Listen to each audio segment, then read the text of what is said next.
Awon na sa nato mga idol ang atong gipa breeding. Tanaw na to kung unsa na kalaki ni nangitlog na ba ni. Tanaw na to. Okay kayo nangitlog na siguro ni mga idol. Awa, tanawa. Uy, duha ka bang nangitlog mga idol. Asta ang laki mga broadcast ng mga idol. Naglumlum na po siguro ni. Nangitlog siguro ni isa na kapil mga idol. Naunsa naman yan tong mga manok mga idol ay.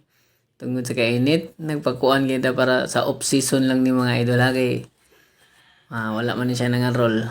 Nya. Tanaw na to kung unsay dagan na ni maka liwat paghani ron nga bagyo-bagyo ron sa mga idol mabuhi pa kani ang iyang mga puso. Tanaw na to ni mga idol unsay gamma ni naglumlom naman ning duha nun mga idol, duha man ko nangitlog noon. Unsa naman yung kalakihan mga idol. Ug kana lang mga idol, salamat.